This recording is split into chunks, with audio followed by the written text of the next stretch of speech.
आणि आता बघूयात टॉप 9 राजकीय बातम्या। ऑपरेशन ब्लू स्टार काँग्रेसची चूक होती। पक्षाकडून 80च्या दशकात झालेल्या चुकांची जबाबदारी घ्यायला तयार।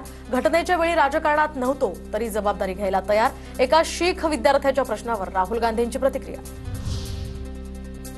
काँग्रेस फोडा, काँग्रेस रिकामी करा। भाजप प्रदेशाध्यक्ष बावनकुळेंचा भाजप पदाधिकाऱ्यांना आदेश। तर काँग्रेसची लोक आपल्याकडे आली तरी आधी तुमचा विचार करणार, तुम्ही घाबरू नका। बावनकुळेंचं यांचं पुण्यातल्या पदाधिकारी बैठकीमध्ये वक्तव्य। सामाजिक न्याय विभागाचा निधी अन्य योजनांसाठी वळवायचा असेल तर माझं खातंच बंद करा। मंत्री संजय शिरसाट यांच्याकडून संताप व्यक्त। तर त्या संदर्भात मुख्यमंत्री निर्णय घेतील। उपमुख्यमंत्री अजित पवारांचं वक्तव्य।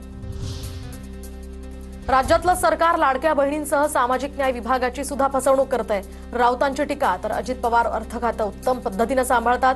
अजित पवार अर्थ खात्यामध्ये शिस्तीनं काम करतात। राऊतांची प्रतिक्रिया। अमरावतीच्या दौऱ्यावर असल्यामुळे साताऱ्यातल्या पर्यटन महोत्सवाला अजित पवार अनुपस्थित। दरम्यान अजित पवार पर्यटन महोत्सवाला आले असते तर चांगलं वाटलं असतं, शंभूराज देसाईंची प्रतिक्रिया। तर राष्ट्रवादी आयोजित माजी मुख्यमंत्र्यांच्या कार्यक्रमाला शिंदेही अनुपस्थित। महायुतीमध्ये सध्या यामुळे नाराजी नाट्याची चर्चा। प्रत्येक कार्यक्रमाला मंत्र्यांनी गेलं पाहिजे असं होत नाही। शिंदे दादांच्या अनुपस्थितीवरून बावनकुळेंची प्रतिक्रिया। तर राज्याला पुढे न्यायचं असेल तर एकाच वेळी अनेक कामं व्हायला हवी। बावनकुळेंची या प्रकरणावर प्रतिक्रिया। 3 चाकी रिक्षामधलं एक चाक केव्हा गळून पडेल सांगता येणार नाही। खासदार कल्याण काळे यांचा महायुती सरकारला टोला। अजित पवारांच्या मुख्यमंत्री होण्यासंदर्भातल्या वक्तव्यानंतर काळेंचा टोला। पवारांच्या राष्ट्रवादीतील नेत्यांचा दादांच्या राष्ट्रवादीमध्ये प्रवेश। तर ते सगळे नेते भाजपमध्ये येणार होते पण अचानक तिकडे गेले। प्रोटोकॉलचा भंग केला।